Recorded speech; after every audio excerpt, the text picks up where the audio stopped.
Vengeance on the Midianites. The Lord said to Moses, "Take vengeance on the Midianites for the Israelites. After that, you will be gathered to your people." So Moses said to the people, "Arm some of your men to go to war against the Midianites and carry out the Lord's vengeance on them.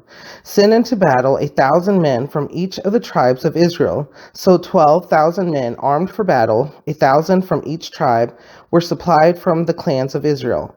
Moses sent them into battle, 1,000 from each tribe, along with Phinehas, son of Eleazar, the priest, who took with him articles from the sanctuary and the trumpets for signaling. So where we are is, remember now Moses is of age. He is more mature now, and he has been basically called to the Lord.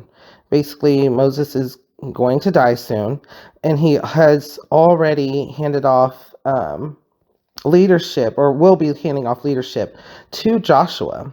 And so this is during the Old Testament, again, under the law, right after Israel had left Egypt, and they had been wandering around for now almost the full 40 years. And so most of the people had died off of the generation that continued to rebel against the Lord and his requests.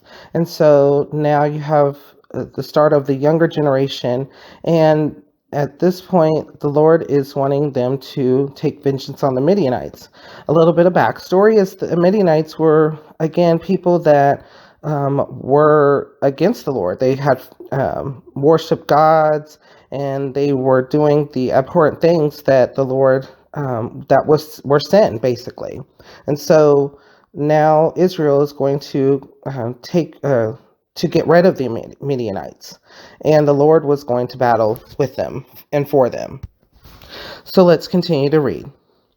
They fought against Midian as the Lord commanded Moses, and killed every man. Among their victims was Evi, Rechem, Zur, Hur, and Reba, the 5 kings of Midian. They also killed Balaam, son of Beor, with the sword. The Israelites captured the Midianite women and children and took all the Midianite herds, flocks, and goods as plunder.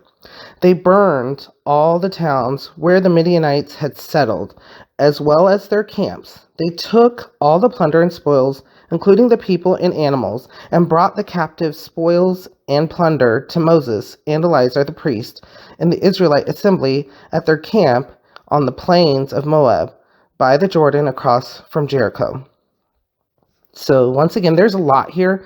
Again, Eleazar the priest was the priest that killed the man who was already in a relationship with a Midianite woman, and because of the false worship and the worshiping of idols and the abhorrent things that were going on, because the Midianites were leading Israel astray.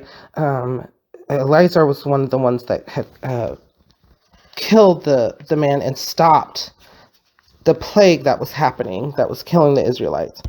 Also, remember that the Midianites had their king Balaam. Balaam went to seek Balak to put a curse on Israel.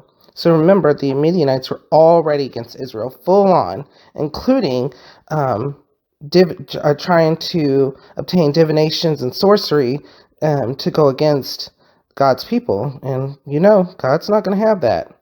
And this is the time now he's showing that he's going to get vengeance. He's going to take the Midians out at this time. And that's what happened. They killed Balaam, son of Beor.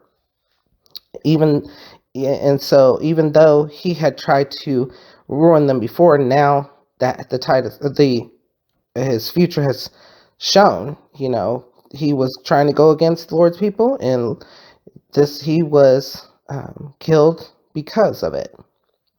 And also the people of Midian were taken out because they were trying to lead Israel astray in their own worship and their own religion and idol worshiping and such. So now this is the end of the Midianite people.